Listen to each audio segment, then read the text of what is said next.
Ako po ay isang apo ng isang itnog sa probinsya ng Abra. Abra being one of the 7 areas comprising the Cordillera region. And what are those areas? Abra, Kalinga, Apayo, Benguet, Mountain Province, Ifugao, at saka Baguio City. Kaya siguro alam niyo yung mga Kangkanay, mga Igorot, Ibanag, Itawis, lahat, 80% ng population ng Cordillera ay mga katutubong Pilipino. Pero siguro alam ng mga gumawa ng saligang batas natin noong 1987 na there are about 6 marginalized sectors. And one of the 6 marginalized sectors are the indigenous cultural communities. Medyo nakakalungkot lang kasi ang daming mga napanganak na mga kuno-kunong party list pero hindi naman sila nagre-represent ng marginalized sector. Kaya ito yung pagkakataon na malalaman ninyo na I think the most marginalized sector right now are the indigenous people. Karamihan sa amin ay hindi nakapag-aaral ng koleyo. Maswerte ako kasi magaling ako mag-basketball. Kaya libre ang aking koleyo. Pero mga 96% hindi po nakatuntong ng koleyo ang mga kapatid naming katutubong Pilipino. Isa yan sa mga gusto namin gawin na sana magkaroon ng exclusive university ang mga katutubong Pilipino. Kaya yan ang nagiging dahilan kung bakit na-discriminate ang mga katutubo. Mahirap na nga, tapos hindi pa nakapag-aral. Kaya madaling apihin, madaling ma-discriminate. Kasi ang tingin nila sa mga katutubo, hindi nga nakapag-aral. So marami sa ating mga ibang hindi marunong kumilatis ng mga tao na ginawa rin naman ng Diyos na pagka hindi pala nakapag-aral, pwedeng apihin. Hindi po dapat ganon. Kaya ang Pinoy Ako Party List nandito, nanguuna upang ipagtanggol ang karapatan ng mga katutubong Pilipino. Tama na ang diskriminasyon, ang panloloko sa mga katutubong Pilipino. At masaya akong ipamalita sa inyo na katulad ng mga ita na kliyente ko rin naman sa Bamban Tarlac, malapit na kaming makasingil ng just compensation dun sa kinamkam ng gobyerno para gumawa ng mahabang 10-kilometer highway from Clark to Clark City. So naniningil ako ng 600 million doon. Tapos yung mga ita, dapat may 20% share sila sa lahat ng paupa doon sa Clark, pero hindi naman sila nagbabayad. Yan ang mga very clear case ng mga pang-aapin. Mga kliyente ko rin, mga mlaan sa South Cotabato, may 6,824 hectares sila na ancestral land, pero somehow ang ating gobyerno ay corrupt. So, imbes na nabigyan ng ancestral domain title yung mga katutubo, abay mga fake na farmers na bigyan ng CLOA. Yung CLOA, kunyari may land reform, pero nawala na yung lupa na yun. Samantalang dapat dineclare ng ating Ferdinand Edralin Marcos, na tatay ni Bongbong Marcos, na yung lupa na yun sa South Cotabato na ngayon punong-puno ng pineapple, ay lupa ng katutubo at hindi lupa ng mga fake farmers. Biro mo, mga bilyon-bilyon na dapat tinamasa na ng mga mahihirap. Mahirap pa rin ngayon. Sabi nila, magre-revolution na lang kami, Atty. Hill. Kasi wala naman nangyayari sa aming laban. Sabi ko, wag muna, hintayin muna natin na makatungtong ang Pinoy Ako ay party list sa Kongreso. Kasi ipaglalaban namin ni Bong Cruz at saka mga iba pang nominees na ang karapatan ng IP at saka mga obrero may tatayo sa entablado for the first time in many years. Wala naman tumatayong katutubo talaga para ipaglaban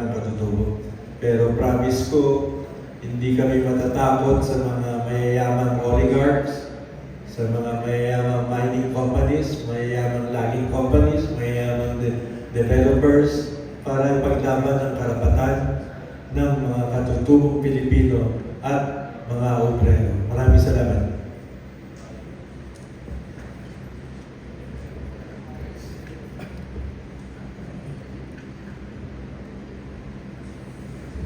Good afternoon, everyone. I am attorney Krista Tagliocco. I am also a member of Pinoy Ako. Before anything else, I'd like to say I'm a very proud member of Pinoy Ako. For the past couple of months, I've experienced going down to the grassroots of the indigenous community. As a member of the Pinoy Ako organization, we went to far-flung areas of the indigenous communities, and we were able to not only have a discourse and talk with these indigenous people, but we were also able to firsthand talk to them to what they need and what they are currently facing. For the past couple of months, we went down to Mindanao and even went to Buscalan. And to tell you, going to the areas where the indigenous people or the indigenous communities are situated, arriving there is not easy. It would take, the areas going there is even treacherous, and these people, it would really take hours for you to get there. And upon reaching there, they've been telling us that there have been problems with, an example of it is healthcare. They told us that to even reach even the hospital, it would take time for them to even reach this area. So I'm very proud that as a member of the Pinoy Ako, we were able to reach these indigenous communities, and we were able to conduct not only medical missions, but as well as sending relief goods to these people in these areas. And it's just sad that upon getting to know these people, actually they're very resilient individuals once you get to know these people. So being a part of Pinoy Ako organization has been very life-changing because not only these people will be able to have proper representation in Congress, but also hopefully we will become a voice as well here. The Pinoy Ako will become their voice. So thank you.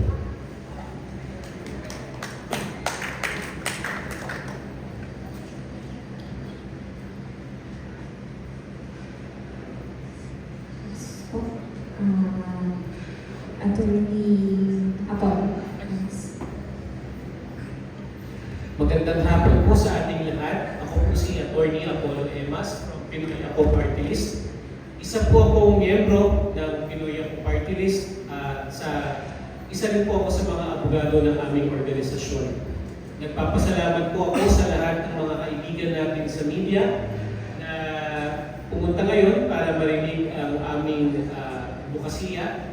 At welcome po kayo na magtanong kung ano po ang gusto nyo malaman tungkol sa Pinoy Ako Party List. Ulitin ko po, ang Pinoy Ako Party List, kami po ay mga Pilipino para sa advokasya ng mga katutubo at mga obrero or mga manggagawa. Yun lamang po, maraming salamat po. At siya, Sir Danny Casino.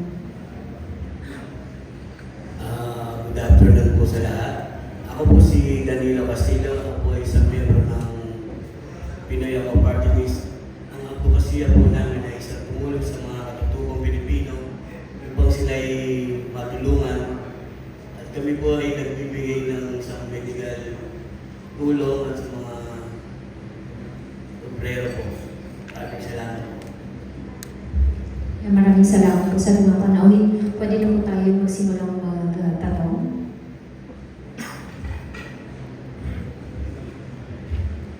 Tawag na Sir Neil po ng Daily Tribune. Hindi na cover.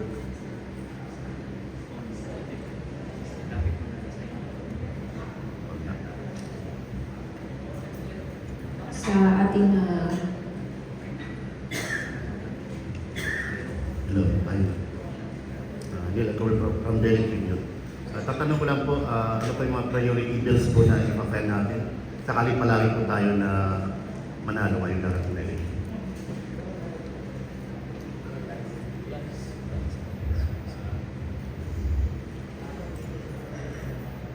Maraming salamat sa tanong mo. Ang batas sa Indigenous Peoples' Rights Act ay noong 1997 pa. Kaya ilang taon na nakalipas.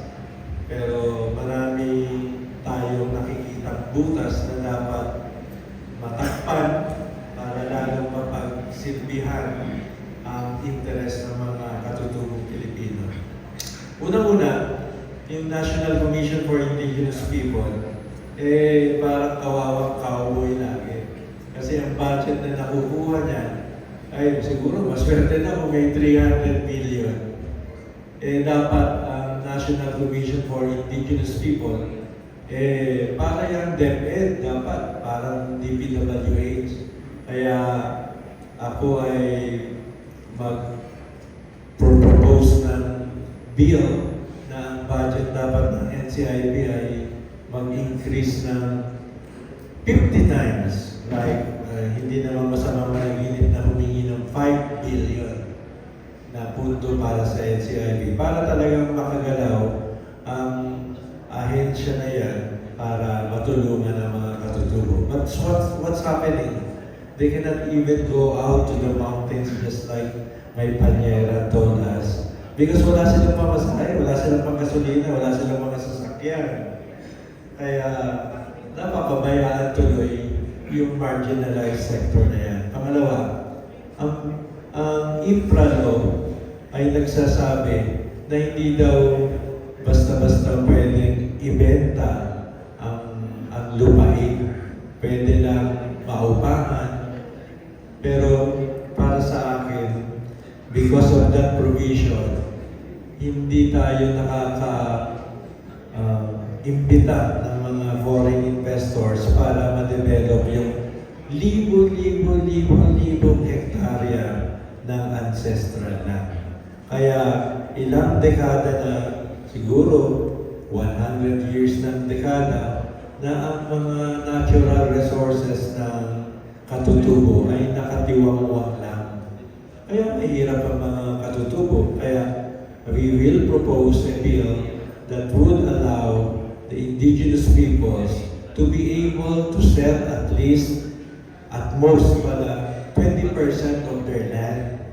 Siguro yung 80%, sige, huwag natin ipapayagan na maibenta. Kasi pagka-benta naman ng benta, after 10 years, wala na silang lupa. Pero at least I think na if we have the liberty to be able to invite foreign investors, say, maglagay ng large-scale cattle raising, wala tayong katutubo na mga lupa na libo-libo ang baka. Samantalang pagka namasyal ka sa California, ang cowboy, hindi na cowboy, kundi helicopter na nag-guide ng mga baka. Tayo, malayo tayo doon.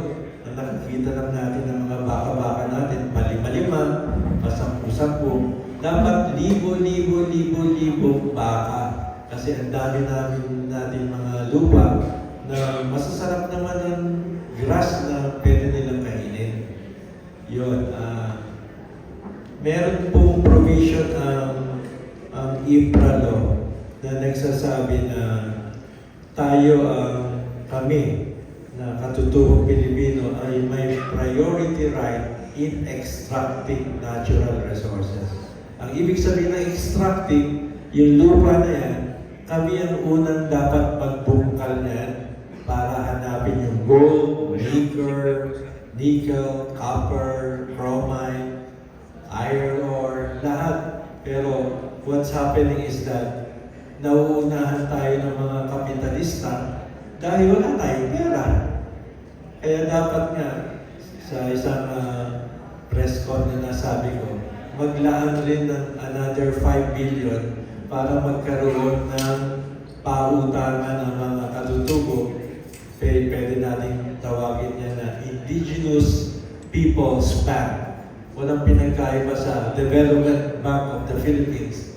Walang pinagkaiba sa Land Bank of the Philippines. Pero mga katutubo, pag pupunta sila sa mga bangko, ang unang tatanungin sa kanila, anong iko-collateral mo?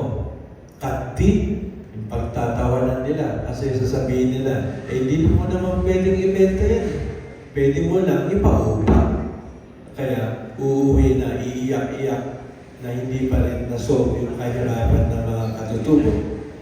Isa sa mga sinasabi sa Section 57 ng IPRA Law, ang mga katutubo ay may pangunahing karapatan para i-harvest ang natural resource. What can you harvest as a natural resource? Sa mga libo-libong hektarya na ang dami-daming punong kahoy. Ang dami-daming punong kahoy, nagkatandaan na pagka bumagyo lang ng konti, natutumba kasi matanda na. Ang matandang punong kahoy dapat hina-harvest. Hindi natin pababayaan na matutumba na lang kasi marupok na. Kasi ang matandang kahoy, hindi na pwedeng gawing furniture. Wala na, abo ang makikita. Kaya bago maging abo ang punong kahoy, sabi ng batas, you have the right to harvest it, make it into lumber, and then sell it, and then as long as you replace what you have cut with tree planting again. And what is the best plant that can be planted when we cut down mature trees? Bamboo, kawayan. Ang kawayan, 5 years lang, kikita na tayo ng napakaraming dolyares, milyon-milyon na tinatawag na carbon credits. Siyempre, hindi nyo masyado naririnig kung ano yung carbon credits. Pero yan ang reward na binibigay ng United Nations sa mga bansang nagtatanim ng napakaraming kawayan, katulad ng China. Ang China kumikita ng $3 billion every year. Bakit? Kasi 2 million hectares of their land is planted to bamboo. Ang bamboo, malakas makahigop ng carbon dioxide, pinakamalakas rin bumuga ng oxygen. Kaya yan ang gustong-gusto ng United Nations, mga industrialized countries, para panlaban sa climate change. Pero sana, kung mapapangunahan ng Pinoy Ako Party List, yung bill na yan, we will even require all people. We are 102 million. Magtanim lang ho tayo ng tig-5 bamboo. Pumunta ho kayo sa bahay ko, nagtanim po ako ng 50 na bamboo. Kaya pag tinitingnan ng bahay ko sa Blue Ridge, parang akala ko forest. Kasi mahilig po akong makakita ng bamboo. Bamboo, pagka nagtanim tayo ng bamboo, hindi tayo mababaha. Kasi ang roots ng bamboo, napakalakas mag-hold ng soil. Hindi magkakaroon ng soil erosion, hindi rin magkakaroon ng landslide.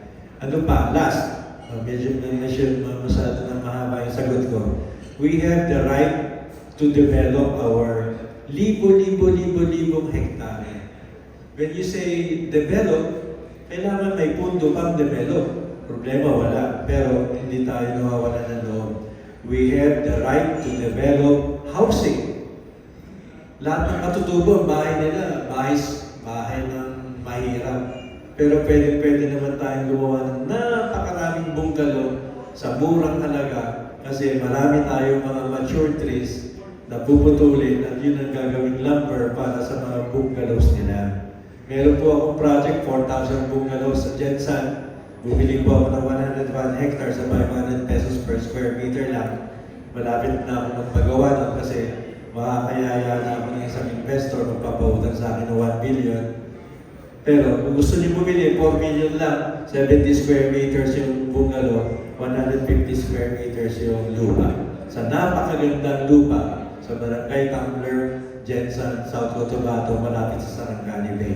Yan po ay isa sa mga obsession ko, patulad nung gawa ni PBBM. Sabi niya, gusto ko in my 6 years as President, I want 1 million housing units to be built para yung mga walang bahay, magkaroon ng bahay. Are we on target? No, we are not on target. Why?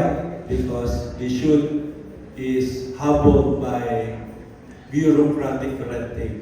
So kailangan isang diktador dyan para sabihin, hoy, magpautang kayo para magkaroon ng developer. Eh, nangyayari, bago ma-approve yung loan ng developer, mabuti na 1 taon, 2 taon. Mabuti na lang may pag-ibig.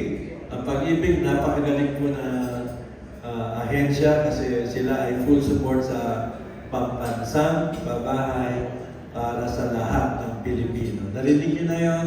PPPP, for Peace Housing Project ni Pangulong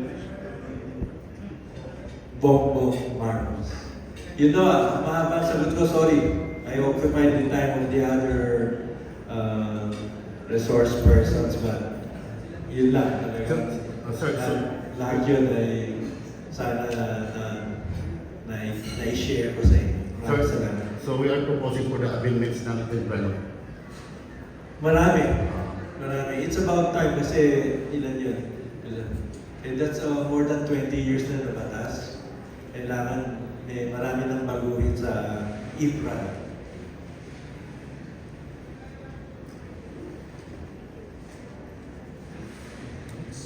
Thank you very much, Sir Neil. Next po ay si Ed Usman ng SDN Online News. Hello, magandang umaga po. Sir, nandito po. Sir, magandang umaga. Apo, ano po, may nabasa po ako tungkol sa 15 biggest mining companies in the Philippines. Sila yung kumukuha ng mga kawin natin, nagmimina. Siguro karamihan doon, lupain ng mga katutubo po. So ano ang pwedeng gawin ng Pinoy ako pag pinalad na magpunta sa Kongreso para po lalong makinabang ng mga Pilipino, lalong mga katutubo sa mga kinikita ng mga international mining companies, pati na rin sa mga Pilipino ng mga laking minahan. Maraming salamat po. Alam mo, minero ako dati. Kasi nung ako'y pumupunta sa Zambales, kaibigan ko yung dating governor doon, si Amor Neloso. Sabi niya, Hil, alam mo ba dun sa town of Santa Cruz, sa Barangay Lisbis, ang daming chromite dyan. E di siyempre, nag-research ako sa Google kung ano yung kung ano ang chromite. Abay, nainganyo ako kasi ang chromite isa sa mga mahal na minerals at ang daming gustong bumili at konti lang ang mga bansa na mayroong chromite. So there is a demand and we have the supply. So ang napansin ko lang sa mining, dapat pro-mining tayo. Hindi ibig sabihin na pagka in-encourage natin ang mining, we are against the environment. That's wrong. In fact, tingnan mo ang Australia, tingnan mo ang America, tingnan mo ang Europe. They all mine their natural resources. Kasi, philosophically speaking, ang ating may kapal, ang ating almighty God, binigyan tayo ng natural resource diyan sa ilalim ng lupa. Ano yan? Para tingnan lang natin? Para wala tayong gagawin? Hindi. Binigay po yun sa atin yan bilang regalo. At ang regalo dapat binubungkal. So bungkalin, pero kunyari meron tayong pinutol na kahoy, i-replace natin ng, kunyari isa ang pinutol natin, i-replace natin ng 5. Di ba? Para mabungkal natin. Tayo mga katutubo, kaya ba natin mabungkal yan na walang foreign investor? Hindi. Kasi kung piko-piko mining lang tayo, alam mo yung piko? Kahit na 1 taon tayo nagpipiko, siguro mga 20 meters lang ang lalim na nahukay natin. Samantalang pag nag-imbita tayo ng foreign mining companies, napaka-advanced ng mga equipment nila. In 1 month, yung 20 meters, napasok na nila kung saan yung maraming gold, maraming maraming copper, maraming nickel. So, yan ay dapat i-encourage natin ang mining. Hindi porket may 15 mining companies, parang galit na tayo. Hindi. Dapat, ang babantayan lang natin, ito pang 15 mining companies, do they practice corporate social responsibility? Sila ba ay gumagawa ng eskwela? Sila ba ay nagtatayo ng ospital? Sila ba ay nagbibigay ng mga computer sa lahat ng pamilya apektado? Mura-mura naman ng computer ngayon, di ba? Parang pagka kumuha ka nga ng yung maliit na computer, ang tawag doon, tablet, o di, ang gagaling na ng mga anak ng mga displaced katutubo. At ito pinaka-importante, I discovered that these big mining companies only share 2 to 3% of their net profit to the katutubo. Medyo galit ako. Sa Ilocano,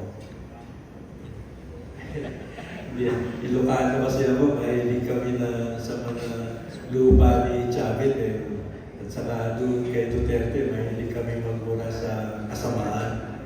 Pero hindi ko masama magmura, lalo na kung nakikita mo na inaapi ng mga masasama yung mga mababait. So ako, I encourage people to be angry. Kasi why will they accept 3% only doon sa net profit ng mining? Sino ba may-ari ng lupa? So, isa yan sa mga nakalimutan ko sabihin na revision sa infra law na dapat maging standardized ang share ng katutubo sa net profit ng mining companies. And it should be increased to at least 15%. Pagka nag-15% yan, lahat ng katutubo, pag pupunta sila sa bayan para mamili ng pagkain, ay hindi na naka-tricycle, kundi naka-fortuner na. At hindi na naka-bahag, kundi naka-Wrangler na. Ano ba yung jeans na sikat? Levi's! Levi's na. Never have they even encountered tour Wrangler or Levi's. O mga hand-me-downs yung mga kanilang buwan. So, I support mining, but it should be mining that is sustainable, responsible, and one biggest responsibility is to control their greed. Masyadong swapang. Kasi gusto nila, kunin na nila lahat yung profit samantalang kaya-kaya naman nila magbigay ng 15%. May matitira pang 85%, di ba? And that's the reward for risking their multi-million-dollar investments sa ating bansa. Kaya nga, di ba, one of the revisions ng ating constitution, sabi nila, let's revise our constitution so that we will be able to encourage more foreign investments. And one area where we are lacking in foreign investment is our mineral lands. Ang dami natin pa rin mineral lands na hindi na i-explore. Yayaman tayo. Lahat tayo yayaman sa mining. Pwede po magtanong? Yes po. So, ang mga katutubo kasi di ba, nasa kabundukan. Pero dapat po siguro ay unahan natin na mapagawa farm to market yung daanan talaga.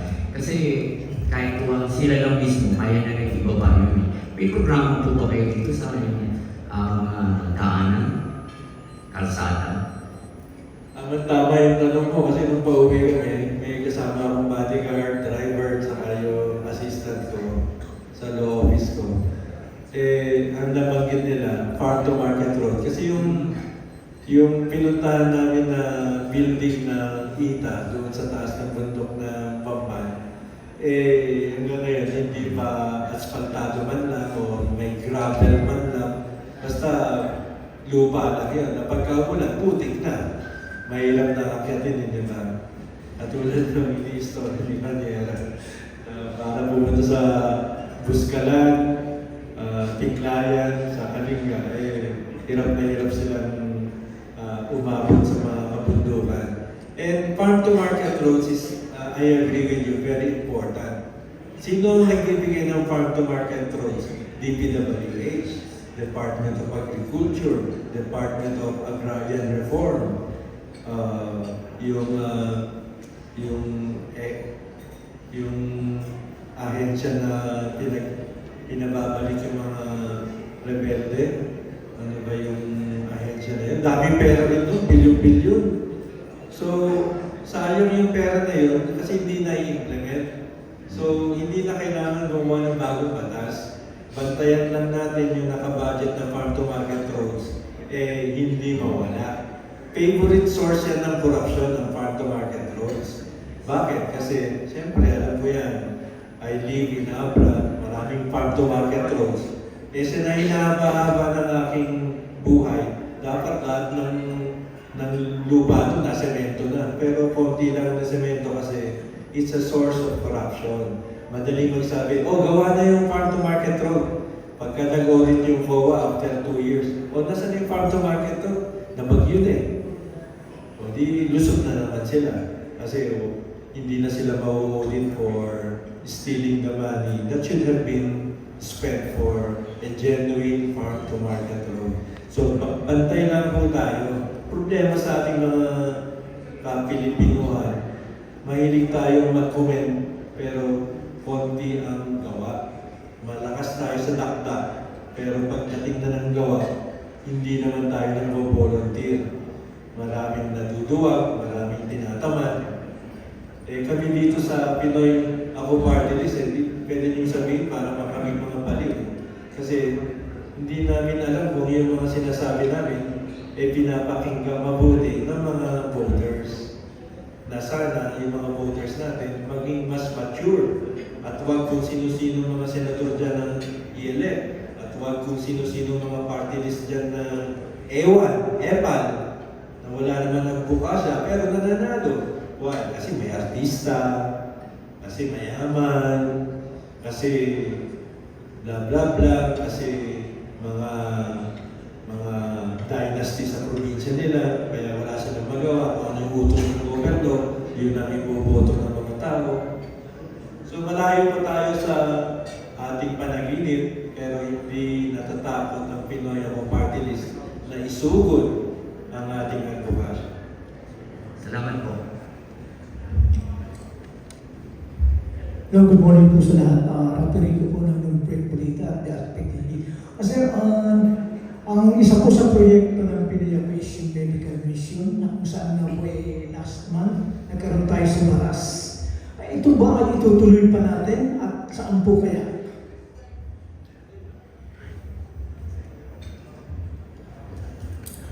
Yes po, sir. So we're still continuing with our programs for the medical mission. We're still coordinating with provinces such as Mindoro and Zambales as well. Hopefully in the upcoming months, sir. Thank you so much. Next po. Magandang tanghali po. Dati ko lang po lang yung sagot ni Panyera. In fact, tama ko yung in-address mong issue ng healthcare. Kasi sabi nga nung isang na discover ng mga bago kong mga kasama, pagkakyat nila, ang complaint nila, paano sila bababa sa bayan? Layo-layo pag kalinga nila, di ba? So, ang problema dyan yung transportation. Ganun rin, dahil sa corruption, yung dapat ambulansya, hindi naman naging ambulansya, kundi naging personal vehicle ng mayor. Invest na magamit sa mga emergency. So, hindi tayo nakukulang sa dami ng ambulansya kasi every year, ang PCSO nagbibigay ng mga 1,000 na ambulansya. Mayaman ang PCSO Pati PAGCOR, tapos yung mga PDAF ng mga congressman, dapat dyan ginuhugod. Again, I encourage you to be vigilant para lahat ng pera na yan magamit sa tama. At ang Pinoy Ako, maghahanap din ng pera kung paano makakabili para sa mga ganyang pangangailangan. In fact, sa totoo lang, Yung, if you remember si Dr. Flavier, yung Go Back to the Values Doctor, napakagandang project yun. Kasi in-encourage niya lahat ng mga bagong doctors na for your first 2 years, bumalik kayo sa inyong mga value at magsilbi sa ating kababayan. Nawala na yun, sayang. Pero yun naman, dami nating doctors. Imbes na pumunta sa ating mga probinsya, saan nagpupunta? Abroad! Kasi laki ng bayan doon sa Amerika, galing lang ako sa Amerika. Ang isang doktor kumikita ng 300,000 pesos a month. Times 12, edi 4 billion gagawin. Pagbalik na, milyonaryo agad yung doktor na yun. So we are suffering brain drain, and hopefully we can instill some patriotism sa mga bagong doktor natin na magsilbi muna. Ang mga abogado rin ganyan. Maraming abogado, mga hindi nagpa-practice para ipagtanggol ang karapatan ng mahihirap. Maraming akong mga kilala ng abogado dahil social sila. Gusto nila sa mga malalaking kumpanya lang, air condition, hindi nadudumihan, hindi nababahuan, hindi nagpupunta sa mga kulungan, tapos sila pupunta sa kulungan para tulungan yung mga inosente. Kanyero, I hope you are listening, and I believe you are one of those vigilant lawyers. Apollo. Yan, napapakitnaan ako ng mga idealistic lawyers. Sa UP, sorry to say, dati ang UP masyadong aktivista. Ay, bumaba na activism na mga UP. Karamihan na nag-aaral sa UP, mga mayayaman eh. Tingnan mo yung mga parking area nila, puno-puno ng kotse ang mga ganda. Kasi yung mga sulat nila, puro mayayaman na, hindi para sa mahirap. Hindi katulad sa University of Indigenous People na binabalak namin itatag. Yan ay para sa mga mahihirap, na matatalinong, katutubong Pilipino namin. I would like to add a little bit since we are in the topic of healthcare. So actually, with our medical missions, it's actually a really good project with the Pinoy Ako. During our last trip in Buscalan, actually, I talked to the doctors there, and they actually told me that there are at least 3 people that were already at the brink of heart failure, and these people, they find it really hard to travel as well to health facilities. And even there were one child who was suffering from hernia. And the hernia that the child was suffering needed immediate surgery. But these people that were in the indigenous community cannot really afford basic healthcare. Again, as what was premised earlier, that even going to the nearest rural and provincial hospital would cost them a lot of money to even travel. If not, they had to walk to get to the nearest transport where they have to get a ride to the nearest provincial town. So that's why the Pinoy Ako also endeavors, if given a chance, to build and create provincial rural hospitals, especially catered for this indigenous people. Maraming salamat. Next po ay si Felix Tapuco ng DZRJ Radyo Bandido. Magandang hapon po. Medyo palot lang po dun sa binabanggit na Don Regulera kanina. Medyo po dun sa pagdating dun sa royalty ng mga katutubo. Kasi may mga insidente, like for example dun sa Nueva Vizcaya, na nasa 3% lang yung ating royalty ngayon sa IP. Pero, meron lang mga nag-i-speculate. Katulad sa Nueva Vizcaya, sinasabi ko mo siya na gold. Meron silang kinikilalang IPs, pero may mga IPs na nagraralit na demonstrasyon sa parte ng Pilino. At the end of the day, hindi pala Nueva Vizcaya, kundi mga galing ng Cordillera. So ang aking pong tanong dito, meron bang pagkakataon na po pwedeng ma-police, yun yung mabantayan, yun yung ganitong estilo na nag-i-speculate mismo yung katutubo at mismo yung katutubo nagagamit ng ilang organisasyon. Totoo yung sinasabi mo. Meron akong kliyente sa Quirino kaya alam ko ang Quirino. At sa Quirino, nandyan yung Oceana Gold. Maraming gold yan. Pero pagka tinignan mo yung mga katutubo, unlike sa mga iguro, pagka tumawa, puro gold ang ngipin. Sa Quirino, wala. Yung ngipin nila, puro pustiso. Kasi hindi sila binibigyan ng proper royalty, proper share ng mga multinational mining company yan. Meron shareholding sa mga ng konti mga Pilipino, but basically, Oceana Gold is a multinational mining company. Kailangan bantayan lang natin. Oo, dapat tutukan natin yung governor dyan, yung congressman, na tama na yung binibigay sa kanya ng Oceana Gold, kundi magpakatotoo, tutulong talaga sa mga katutubo. Speaking of katutubo, mismo mga katutubo, meron mga iba dyan at nanloloko sa kapwa niya katutubo. Babantayan din natin yan. Kasi hindi naman po pwedeng sabihin na lahat ng katutubo mababait. Hindi. Marami, may mga mangilan-gilan din dyan na manloloko. Gusto yumaman at the expense of dun sa nakakaraming mga katutubo. Marami yung ganyan, binibenta nila ang karapatan ng mga karamihan ng katutubo. Paano up po?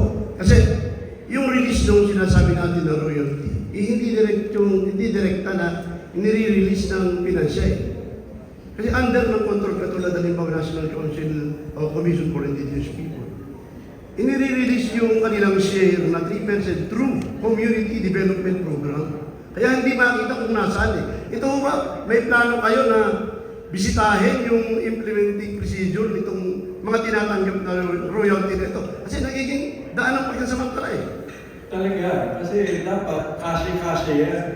Di ba? Dapat may bank account yung katutubo, doon mo i-deposit yung 3%, 10%, 15%. Huwag yung in-kind. Kasi yung in-kind mahirap pa-audit. So, kunyari, gusto nilang turuan yung mga katutubo na itong pera na kinita ninyo, maglaan naman kayo sa paggawa ng eskwela. Later on na yun. Pero dapat, mahawakan muna ng katutubo yung kanilang pera. Tapos sila na bahala kung paano gagastusin. Okay? So, again, the problem is maraming katutubo, they will perpetuate that strategy kasi doon sila kumikita. Pero pagka nagkaroon na ng Pinoy Ako party list, babantayan natin yan na yung mga mandulokong katutubo, hindi na nila may pagpapatuloy ang panduloko sa karamihan ng katutubo. Marami po kasi nadadaya yung CP. Marami talaga. Marami talaga. Last question po, my part, kasi yung Pinoy ako ay nakapokus din sa kapakanan ng mga obrero o mga gagawang Pilipino. Ano po yung paninindigan natin pagdating sa issue, usapin ng ENDO?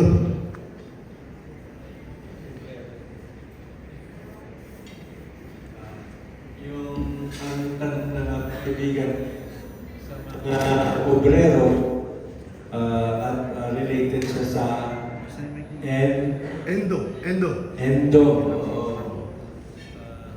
Ano ang buong name ng Endo? Yung kada 5 buwan, may bagong kontrata, so hindi nare-regular. Oo. Ang obrero, ang tawag namin dyan sa labor code, project employees. Siyempre, pag tapos na yung project, tapos na rin yung employment. Hindi po yun Endo na naririnig nyo sa Shoemart. Sa Shoemart, after 5 months, lay off, tapos i-hire ulit sila on the 7th month for another 5 months. Yung ang end of contract. Ginagawa yan ng mga malalaking kumpanya like Shoemart. Kasi ayaw nilang maging permanente yung napakaraming sales girls, sales man. Yun. So, hindi applicable ang Endo sa obrero. Pero kunyari, ang construction company, panay at panay naman nilang empleyado yung isang tao, year in and year out. Siguro, dapat, kung talagang honest yung construction company, dapat i-encourage natin na gawin ng permanente yung construction worker para makareceive siya ng mas maraming benepisyo. Pero hindi porket permanente yung construction worker, hindi na pwedeng i-lay off muna. Pwedeng i-lay off yan. Kasi wala pa kang bagong construction project. Alam naman yung kapitalista, magpapasweldo sa walang ginagawa. So talagang i-lay off muna yung permanent construction worker. Allowed ho yan sa batas. So priority sila pagka may project ulit. Ano po? Priority sila kapag mayroong Siyempre, pagka hindi mo rinihire, kung ako, ang sasabihin ko bilang aktivista ng bata ako, makibaka, huwag matakot. Thank you po. Ang problema sa Pilipino, unlike the Americans, the Europeans, they are very assertive of their rights. Alam nila, at alam nila na dapat sabihin sa mga kinauukulan, ito ang karapatan namin, huwag mong yurakin. Ang Pilipino hindi. Masyadong submissive, masyadong passive, masyadong takot, duwag, ayaw paglaban ng karapatan, natatakot masaktan na baka mabaril, masaksak. Eh sa Amerika, mag-traffic lang ng 3 oras, revolusyon din sa highway. Kasi ayaw nila na traffic. Wala na sila. Tayo walang gano'n. Kahit matraffic tayo 5 oras, papetik-petik ka lang tayo sa ating kotse, di ba? Kaya po ang Pilipinas ngayon. Maraming salamat. Next po. Sir. That's Alfonso Colet sa MSC Balita ng Bansa. Tanong ko lang po yung tungkol doon sa mga APs. Kasi sa congratulations po, kayo po ay isang abogado na ano. At marami kasi mga katutubo na siguro mabibilang mo lang sa daliri na pagtapos o wala pa siguro. Ano po approach, ano pong gagawin po ng Pinoy ako? Kung paano itong iibsan itong ganitong problema ng mga katutubo? Sa totoo lang, libre ang elementary, libre ang high school, marami rin state colleges and universities na libre. So magtataka, bakit yung mga katutubo hindi nila natatapos yung engineering, yung science, yung education, yung lawyering, pagdudoktor, eh marami naman libreng state college na nag-o-offer ng napakaliit lang na tuition fee. Again, so babalik tayo sa ating kultura. Ang ating kultura ay dahil sa hirap, sasabihin ng mga magulang dun sa mga batang katutubo, anak, okay ka na, nakapag second year high school na rin naman ikaw, huwag ka nang magpatuloy mag-aral kasi kailangan mo ng kamay at paa para mag-araro sa ating mga farms. Ayun, nawawalan na ng drive mag-aral na dapat tayo mga mas nakakaalam, sasabihin natin sa mga magulang na yan, "Uy, gawin mo naman yung trabaho mo. Ano ba problema mo? Bakit pinahinto mo yung mga anak mo?" Abay, galit pa yung mga magulang sa'yo pagka sasabihin mo yun, ano? Sabihin nila, ano pakialam mo? Di mo naman anak yan, ha? Ganun po ang Pilipino, di ba? Pero somebody really has to be a more disciplinarian leader. Ako po, disciplinarian po ako sa aking mga anak. Kaya lahat ng mga anak ko, puro magagaling. Kasi sabi ko, pag hindi nyo ginamit yung pera ko na maganda, eh huwag na lang kayo mag-aaral. Hindi mag-aaral pa buti. Ganun. Sa State College, for example, like in Abra, eh meron na pa kaming university hudo, Abra State University. Sa Benguet State University, napakagandang eskwela. Kalimga, hindi na tayo lalayo. Dito sa, ano siya dito? Mandaluyong, meron Mandaluyong dito sa J. Jose Rizal. Meron yung magandang mga koleyo dyan na libre. At, ang huli kong sagot sa inyo, Ang Pinoy Ako Party List ay pangungunahan ang pagtatag ng eksklusibong Universidad ng Katutubong Pilipino. Meron na po akong lupa na namataan sa South Cotabato, 200 hectares. At mag-uumpisa kami ng isang building, dalawang building, pangatlong building. Gagayahin natin yung estilo ng Lasal sa Ateneo. Sa Lasal, kung mapapansin mo, kung nataan sa Katipunan, sa UP, may nakalagay, John Gomong Way Building for Science. Hindi nakakuha sila ng siguro mga 300 million para magpatayo ng building for science. Eh, hindi papahuli si Lucio Tan. Meron rin. Lucio Tan Building for Commerce. O di man another 300 million. Magaling bang mabuto ang mga pari sa Ateneo. Magaling din mabuto yung mga leaders ng UP sa Lasal. O sino Lasalista dyan? Meron din isang eskwela dyan sa building donated by the billionaires. At marami talaga tayong hihikayat na donation para sa katutubo kasi alam nila na ang perang idodonate nila sa Pinoy Ako Party List, ni singong duling hindi mananakaw at lahat mapupunta para sa karapatang mag-aral ng mga katutubo. Okay, salamat po. Thank you.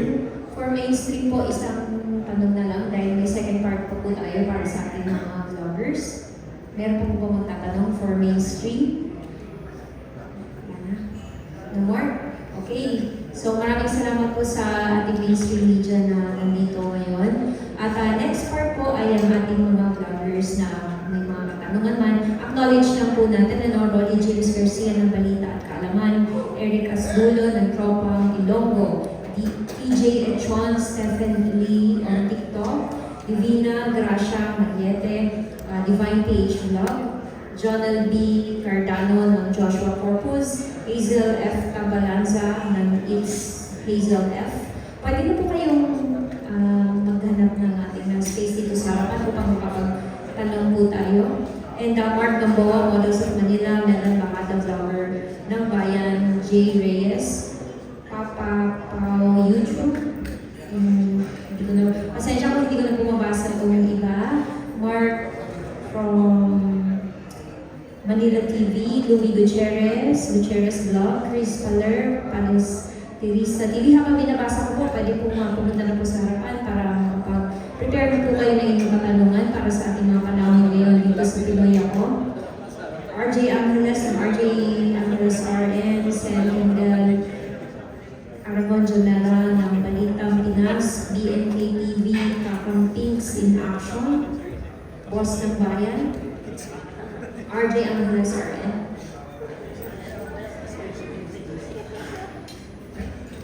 And meron din tayo kay Black and PH, Rover TV, Kuya Van TV, RTV Shop, Salmozi, RJ Angeles RN, Vincent Raigin, Lawson 14.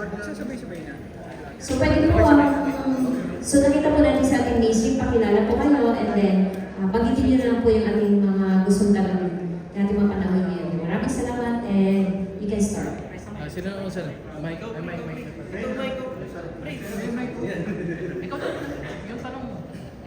Kung meron din kayong mga mic na dapat ikabit, I think yung ating speakers ay loud enough pero parang mas malinaw, pati nyo lang po.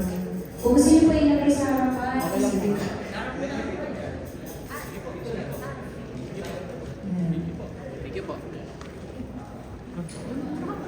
Okay, start po tayo. Hello po. Good afternoon. RJ Angeles po. Sir, tanong ko lang po. So, more on katutubo po ba ang ating tutulungan? Or meron din po sa tayo din po kasi Pinoy ako eh. So, covered din po ba kahit hindi po makakatutulong ng mga kababayan? Dati nga, pangalan ng party list namin ay Ako IT. Kaya lang para maging non-inclusive. Kaya binago natin sa Pinoy Ako kasi nga sa concern mo. We do not want to have a katutubong Pilipino na Kasi lahat tayo may lahing katutubo. Ikaw, mukha ka ng igurot yata eh. Di ba? Igurot na inchik. Nagwapo. So, lahat tayo sa Pinoy ako, lahat tayo. So, yayakapin namin lahat ng Pilipino. Kasi hindi tayo nag-favoritism ng mga katutubong Pilipino. Ang dami-dami-daming mga Pinoy na kailangan ng tulong. At handa kami tumulong. Sir, isa na lang po. Ano pong unang batas po na isusulong niyo po if ever manalo po ang ating party list na para sa ating mga kababayan?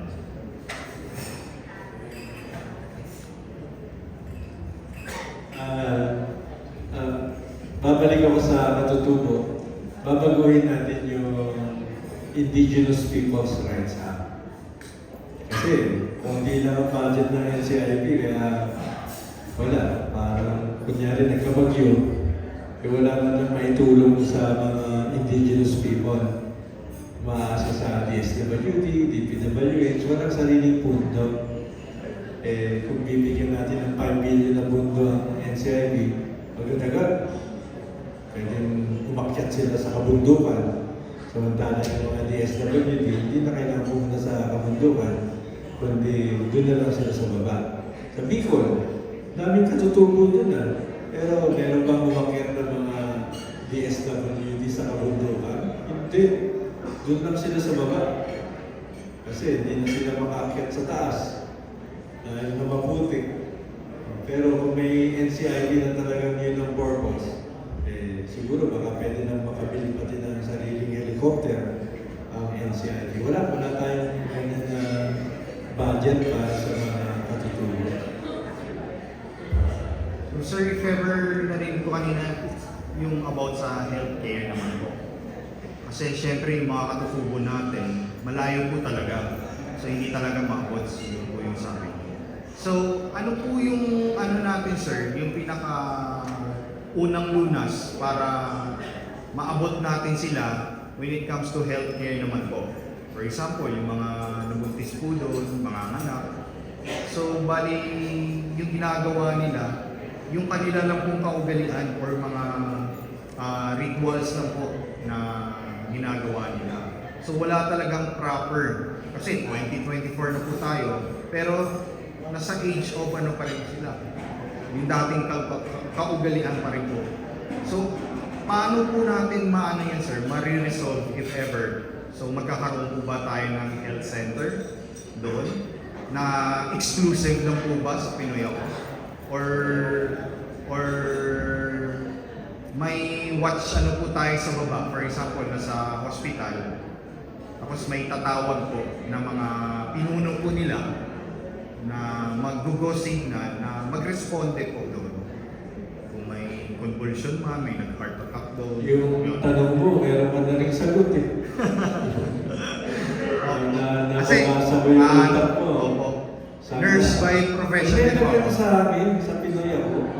Kasi ang dami mong may tanong ka, pero at the same time, meron ka na rin parang solusyon. Pero tama ka doon. In fact, kaya nga si Bongo, in fairness, medyo nag-rating. Kasi nagpatayo siya ng malasakit center. Napakarami. Maraming natutulong yun.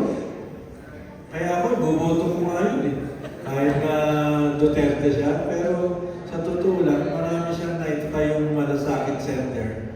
At talagang pinagmamalasakit na ang karapatan ng mga mahihirap na magkaroon ng as near as possible na healthcare.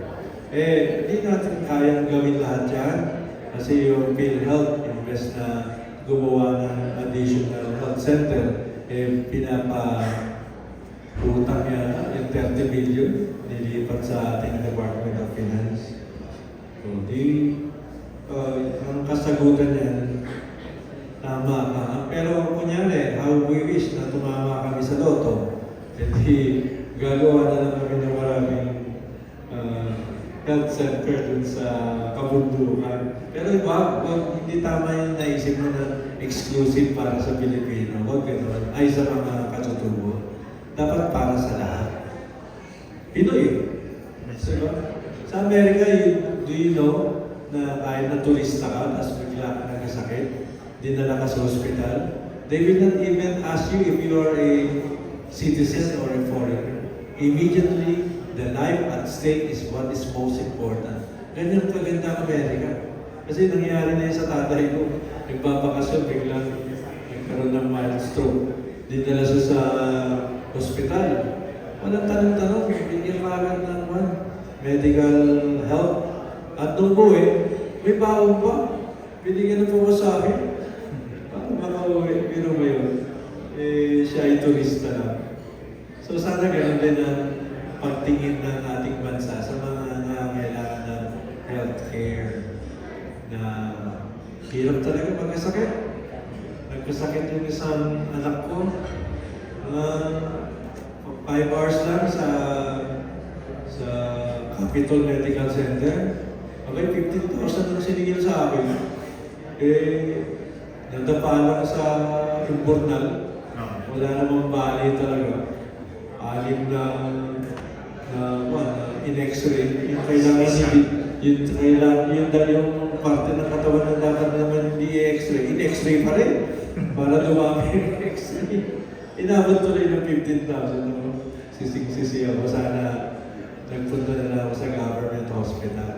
Sa orthopedic. Kaya lang sabi ng asawa ko, kung dadalhin natin sa orthopedic yan, baka 12 hours tayo maghintay bago tayo masikaso, di ba?